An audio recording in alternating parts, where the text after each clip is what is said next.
नमस्ते, हमारे YouTube channel मंथन हिंदी में आपका स्वागत है। जैसा कि आप जानते हैं, हमारे चैनल के द्वारा HPRC TGT आर्ट्स कमीशन 2025 के लिए फ्री ऑनलाइन क्लासेस प्रोवाइड कराई जा रही है। यदि आप भी अपनी तैयारी को बेहतर बनाना चाहते हैं तो हमारे चैनल से जुड़ने के लिए चैनल को सब्सक्राइब अवश्य करें। आज की क्लास में हम पढ़ेंगे मध्यकालीन भारत का इतिहास और आज का हमारा टॉपिक है मुगल साम्राज्य, जिसके अंतर्गत आज हम शाहजहां औरंगजेब मुगल शासन व्यवस्था के विषय में चर्चा करेंगे। आज की क्लास आपकी आने वाली परीक्षा के लिए महत्वपूर्ण है, इसलिए वीडियो में अंत तक बने रहें। अधिक समय न लेते हुए वीडियो की शुरुआत करते हैं। शाहजहां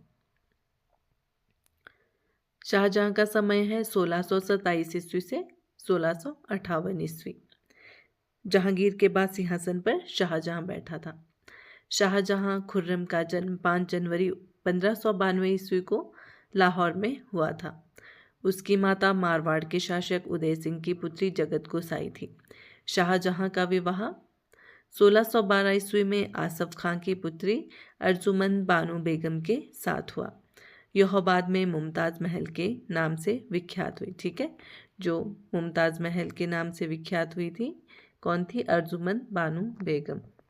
1627 ईस्वी में जब जहांगीर की मृत्यु हुई तब शाहजहां दक्षिण भारत में था। उसके ससुर आसफ खां एवं ख्वाजा अब्दुल हसन ने कूटनीतिक चाल के तहत खुसरो के पुत्र दावर बख्श को सिंहासन पर बैठाया था। शाहजहां के आदेश पर उसके सभी प्रतिद्वंदियों और दावर बख्श को समाप्त कर दिया गया।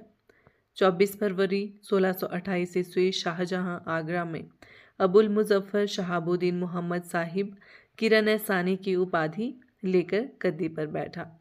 उसने आसिफ खां को चाचा एवं महाबत खां को खाने खाना की उपाधि दी। शाहजहां के प्रमुख विद्रोह कौन कौन से थे? 1628 से 35 ईस्वी में बुंदेला नायक जुझार सिंह का विद्रोह। 1628 से 31 ईस्वी में खाने जहां लोदी के नेतृत्व में अफगानों का विद्रोह। ठीक है, शाहजहां के समय के प्रमुख विद्रोह है ये। मुगल बादशाह द्वारा पुर्तगालियों को नमक के व्यापार का एकाधिकार दिया गया। उनकी उद्दंडता के कारण शाहजहां ने 1632 ईस्वी में हुगली के क्षेत्र पर अधिकार कर लिया। साम्राज्य विस्तार। शाहजहां ने दक्षिण भारत में महाबत खां के नेतृत्व में अहमदनगर पर 1633 ईस्वी में आक्रमण कर उसे मुगल साम्राज्य में मिला लिया। ठीक है, दक्षिण भारत में किसके नेतृत्व में? महाबत खां के नेतृत्व में अहमदनगर को 1633 ईस्वी में आक्रमण कर उसे मुगल साम्राज्य में मिला लिया था। गोलकुंडा के शासक अब्दुल्ला कुतुब शाह ने 1636 में मुगलों से संधि कर ली। इस संधि के बाद शाहजहां ने औरंगजेब को दक्षिण का सूबेदार बनाया।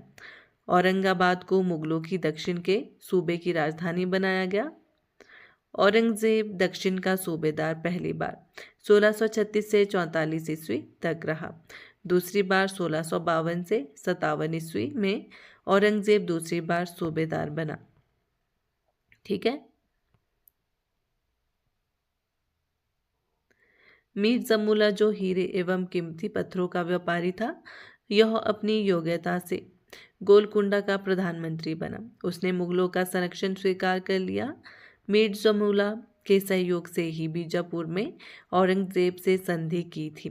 1636 ईस्वी में बीजापुर में मुगल आधिपत्य स्वीकार कर लिया। मुमताज महल। शाहजहां की सभी प्रमुख संतानें मुमताज से ही उत्पन्न हुई। उसकी 14 संतानें हुई, जिनमें से 7 ही जीवित रहे। इनमें 4 पुत्र एवं 3 पुत्रियां थी। कौन कौन थी? जहां आरा 1614 ईस्वी, दारा शिकोह 1615 ईस्वी, शाह शुजा 1616 ईस्वी, रोशन आरा 1617 ईस्वी, औरंगजेब 1618 ईस्वी, मुराद बख्श 1624 ईस्वी, शोहनारा 1631 ईस्वी। इनमें से प्रत्येक ने उत्तराधिकार के युद्ध में भाग लिया।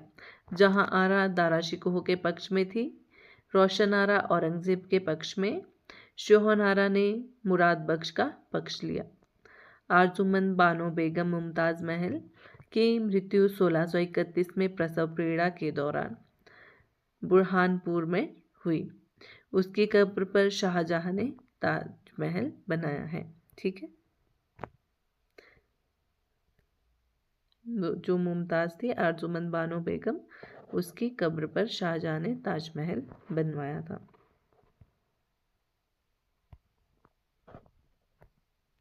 स्थापत्य कला।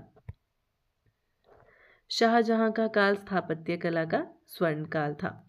उसने दिल्ली का लाल किला, जामा मस्जिद, आगरा में मोती मस्जिद, दीवाने आम, दीवाने खास, ताजमहल, लाहौर के किले में दीवाने आम, शाह बुर्ज, शीश महल, नौलखा एवं ख्वाब शाह बनवाया। ठीक है, ध्यान में रखना है क्या क्या स्थापत्य कला, क्या क्या स्थापना की थी। शाहजहां ने लाल किला किसने बनाया है? शाहजहां ने। जामा मस्जिद शाहजहां ने बनाई है। आगरा में मोती मस्जिद, दीवाने आम, दीवाने खास, ताजमहल, लाहौर के किले में दीवाने आम, शाहबुर्ज, शीश महल, नौलखा और ख्वाब शाह बनाया है। उसने रावी नहर लाहौर तक बनवाई। 3 नहर साहिब को ठीक करवाकर उसे 60 मील लंबा कराया और उसका नाम नहर शाह रखा। आगरा की जामा मस्जिद शाहजहां की पुत्री जहां आरा ने बनवाई थी। ताजमहल का निर्माण करने वाला मुख्य कलाकार कौन था? उस्ताद अहमद लाहौरी। ठीक है, ध्यान में रखना है, ताजमहल का निर्माण करने वाला मुख्य कलाकार उस्ताद अहमद लाहौरी था। इसे शाहजहां ने नादिर उस असर की उपाधि प्रदान की। संसार का सबसे प्रसिद्ध कोहिनूर हीरा शाहजहां के पास था। साहित्यिक कार्य। गंगाधर एवं जगन्नाथ पंडित गंगा लहरी के लेखक शाहजहां के राजकवि थे। आचार्य सरस्वती और सुंदरदास सुंदर श्रृंगार एवं सिंहासन बत्तीसी के लेखक को राजकीय संरक्षण प्राप्त था। अब्दुल हमीद लाहौरी ने पातशाहनामा लिखा और इनायत खान ने शाहजहांनामा की रचना की। दारा शिकोह संस्कृत, अरबी एवं फारसी का विद्वान था। उसने अनेक पुस्तकों का फारसी में अनुवाद किया। मुंशी बनवारी दास ने प्रबोध चंद्रोदय एवं इब्न हरिकरण में रामायण का अनुवाद किया। दारा शिकोह ने 52 उपनिषदों का अनुवाद सिर-ए-अकबर के नाम से किया। उत्तराधिकार का युद्ध, शाहजहां का अंत। शाहजहां के पुत्रों ने उत्तराधिकार के लिए युद्ध हुआ था उनके बीच।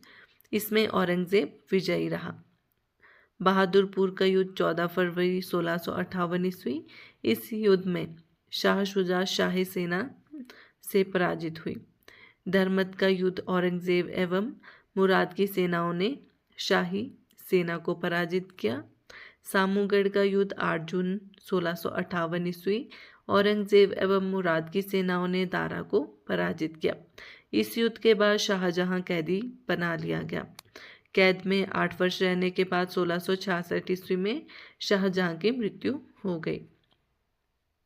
खजवा का युद्ध औरंगजेब ने शाहशुजा को पराजित किया।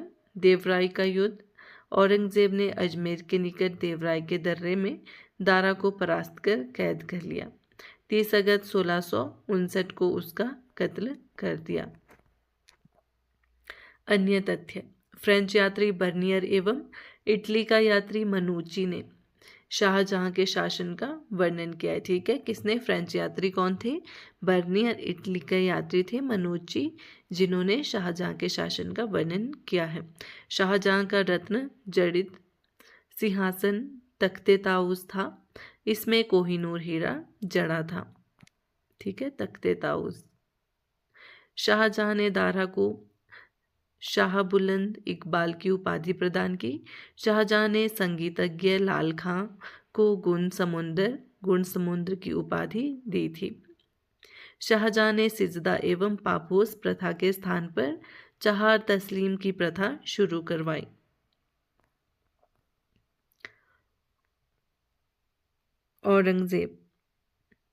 औरंगजेब का जन्म 3 नवंबर 1618 ईस्वी को उज्जैन के निकट दोहद नामक स्थान पर हुआ।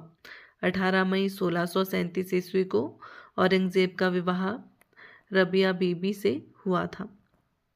उसका राज्याभिषेक 2 बार हुआ। पहली बार 31 जुलाई 1658 ईस्वी आगरा में, दूसरी बार 15 जून 1659 ईस्वी में दिल्ली में।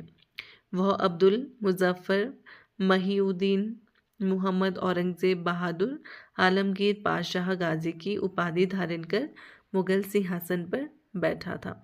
जनता के आर्थिक कष्टों के निवारण के लिए शहदारी, आंतरिक पारागमन शुल्क एवं पानदारी, व्यापारिक चुंगियों आदि करों को समाप्त कर दिया। औरंगजेब ने कुरान को अपने शासन का आधार बनाया। उसने देश को दार उल हर्ष के स्थान पर दार उल इस्लाम में परिवर्तित करना चाहा। उसने अपने सिक्कों पर कलमा खुदवाया, नौरोज का आयोजन करवाया, सार्वजनिक संगीत समारोह, भांग उत्पादन, शराब पीने, जुआ खेलने पर प्रतिबंध लगा दिया। औरंगजेब ने 1663 में सती प्रथा पर प्रतिबंध लगाया। हिंदुओं पर तीर्थ यात्रा कर लगाया। 1668 ईस्वी में हिंदू त्योहारों को मनाए जाने पर रोक लगा दी। औरंगजेब ने अपने शासन 11वें वर्ष झरोखा दर्शन तथा 12वें वर्ष तुलादान प्रथा को समाप्त कर दिया। उसने 1679 ईस्वी में जजिया कर पुनः लगा दिया। 1704 ईस्वी में दक्कन से जजिया कर हटा लिया गया। उसके काल में सर्वाधिक रुपए की ढलाई हुई। अपने अंतिम काल में ढाले गए सिक्कों पर मीर अब्दुल बाकी शहबाई द्वारा रचित पद्य अंकित करवाया। औरंगजेब जिंदा पीर एवं शाही दरवेश भी कहा जाता है। ठीक है, जिंदा पीर और शाही दरवेश किसे कहा जाता है? औरंगजेब को। औरंगजेब ने सर्वाधिक हिंदू अधिकारियों की नियुक्ति की थी। उसी के समय मुगल प्रांतों की संख्या सबसे अधिक 21 थी। औरंगजेब के समय प्रमुख विद्रोह। अफगान विद्रोह 1667 ईस्वी, जाट विद्रोह 1669 ईस्वी, सतनामी विद्रोह 1672 ईस्वी, बुंदेला विद्रोह 1661 ईस्वी, शाहजादा अकबर का विद्रोह 1681 ईस्वी, अंग्रेजों का विद्रोह 1686 ईस्वी, राजपूतों का विद्रोह 1679 से 1709 ईस्वी, सिख विद्रोह 1675 ईस्वी। औरंगजेब की दक्कन नीति। औरंगजेब शाहजहां के काल में 2 बार दक्षिण का सूबेदार रह चुका था। 1682 ईस्वी अपने पुत्र शाहजादा अकबर का पीछा करते हुए वह दक्षिण भारत पहुंचा एवं फिर वह कभी उत्तर भारत नहीं आ सका। यही दक्षिण भारत औरंगजेब का कब्रिस्तान स्थित हुआ। उसने 1685 में बीजापुर एवं 1687 ईस्वी में गोलकुंडा में मुगल साम्राज्य में मिला लिया था। अन्य तथ्य। औरंगजेब के काल में मथुरा का केशव मंदिर, बनारस का विश्वनाथ मंदिर, पाटन का सोमनाथ मंदिर तोड़ा गया था। ठीक है, औरंगजेब के समय में तोड़े गए थे कौन कौन से मंदिर? मथुरा का केशव मंदिर, बनारस का विश्वनाथ मंदिर और पाटन का सोमनाथ मंदिर तोड़ा गया था। उसने तिलपट के युद्ध में जाटों को परास्त किया। जाटों के नेतृत्वकर्ता गोकुल को पकड़वाकर मार डाला। औरंगजेब ने दिल्ली के लाल किले में मोती मस्जिद का निर्माण करवाया। ठीक है, जो दिल्ली का लाल किला है उसमें मोती मस्जिद का निर्माण किसने करवाया है? औरंगजेब ने। उसने अपनी पत्नी राबिया उद दौरानी का मकबरा औरंगाबाद में बनवाया, जिसे बीबी का मकबरा भी कहते हैं। ठीक है, जो बीबी का मकबरा है कहाँ पे? औरंगाबाद में है। किसने बनाया था? औरंगजेब ने। अपनी पत्नी राबिया उद दौरानी का मकबरा था ये। औरंगजेब ने एकमात्र ग्रंथ को संरक्षण प्राप्त किया था, फतवाए जहांदारी। उसे न्याय और कानून पर एक पुस्तक फतवाए आलमगीर की रचना कराई। औरंगजेब ने मराठों पर अपने प्रभुत्व की स्थापना की। राजा जयसिंह एवं शिवाजी में 1665 में पुरंदर की संधि हुई। शिवाजी एवं उसका पुत्र संभाजी औरंगजेब से मिलने आगरा गए तो औरंगजेब ने उन्हें बंदी बना लिया, परंतु शिवाजी वहां से भागने में सफल रहे। मारवाड़ के शासक जसवंत सिंह की मृत्यु के बाद राठौरों ने दुर्गादास के नेतृत्व में युद्ध जारी रखा। दुर्गादास राठौरों के युद्ध का जीवन एवं आत्मा सिद्ध हुआ। टॉड ने दुर्गादास को राठौर का यूलिसेस कहा है। औरंगजेब ने सिखों के 9वें गुरु तेग बहादुर की 1675 ईस्वी में हत्या करवा दी थी। ठीक है, जो सिखों के 9वें गुरु तेग बहादुर थे, उनकी हत्या औरंगजेब ने 1675 में करवाई थी। औरंगजेब ने मुहतसिन नामक अधिकारी नियुक्त किए ताकि वह जान सके कि शरीयत का पालन ठीक प्रकार से हो रहा है। औरंगजेब की मृत्यु 4 मार्च 1707 ईस्वी को हो गई थी। ठीक है, कब हुई? 4 मार्च 1707 ईस्वी को दौलताबाद के पास शेख चैम उल हक की मजार के पास उसे दफना दिया गया था। अब है मुगल शासन व्यवस्था कैसी थी? केंद्रीय शासन। मुगल शासन व्यवस्था नियंत्रण एवं संतुलन पर आधारित थी। ठीक है, नियंत्रण एवं संतुलन पर आधारित थी। मुगल बादशाह राज्य का प्रधान था, उसके बाद वकील मुतलक का पद था। प्रमुख अधिकारी मीर बख्शी, यह सेना विभाग का प्रधान था। उसके द्वारा सरखत नामक पत्र पर हस्ताक्षर करने के बाद ही सेना का मासिक वेतन निर्धारित होता था। मुहतसिब कौन होता था? लोक आचरण का निरीक्षण करता। सद्र उस सद्र, वह धार्मिक मामलों में बादशाह का सलाहकार था। इसे शेख उल इस्लाम भी कहा जाता था। जब कभी इसे काजी का पद प्राप्त हो जाता था तो उसे काजी उल कुजात कहा जाता था। वह लगान मुक्त भूमि का भी निरीक्षण करता है। इस भूमि को ससुरगाल मदद मारा कहा जाता था। मीर ए सामा, वह बादशाह के लिए निम्न देखभाल करता था। बादशाह के परिवार, महल, व्यक्तिगत एवं दैनिक आवश्यकताओं की पूर्ति करने वाला होता था। मीर ए सामा। मीर आतिश, वह शाही तोपखाने का प्रधान था। दरोगा ए डाक चौकी, इसके अधीन राज्य के गुप्तचर एवं संवादवाहक थे। मीर मुंशी, वह शाही पत्रों के लिखता था। मीर बहर, आंतरिक जलमार्गों एवं नौसेना का अधिकारी। अब है गांव का शासन। गांव का मुख्य अधिकारी ग्राम प्रधान होता था। इसे खुद मुकदम एवं चौधरी भी कहा जाता था। भूमि के प्रकार। पोलेज, वह भूमि जिस पर हर वर्ष खेती होती थी। परती, उर्वरता प्राप्त करने के लिए 1 या 2 वर्ष बिना बोए छोड़ दिया जाता था। चाचर, इसे 3-4 वर्ष तक बिना बोए छोड़ दिया जाता था। बंजर, यह खेती योग्य भूमि नहीं होती थी। कृषक वर्ग, कृषकों को 3 वर्ग में बांटा गया था।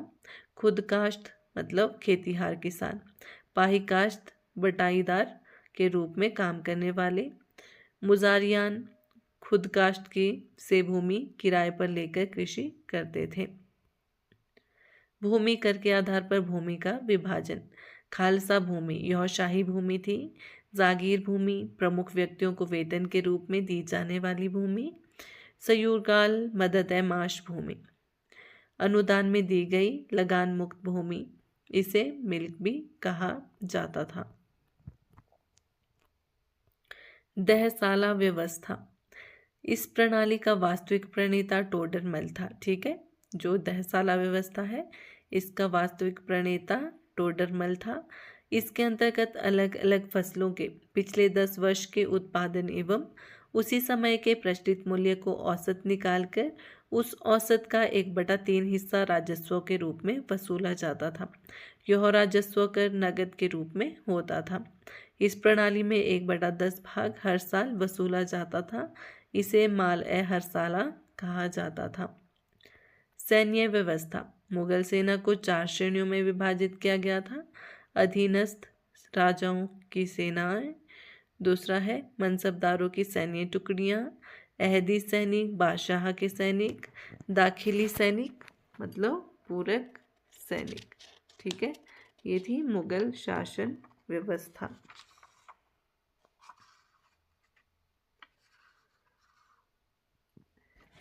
अकबर के शासनकाल में 29 ऐसे मनसबदार थे जो 5,000 जात की पदवी के थे। औरंगजेब के शासनकाल तक ऐसे मनसबदारों की संख्या कितनी? 79 रह गई थी।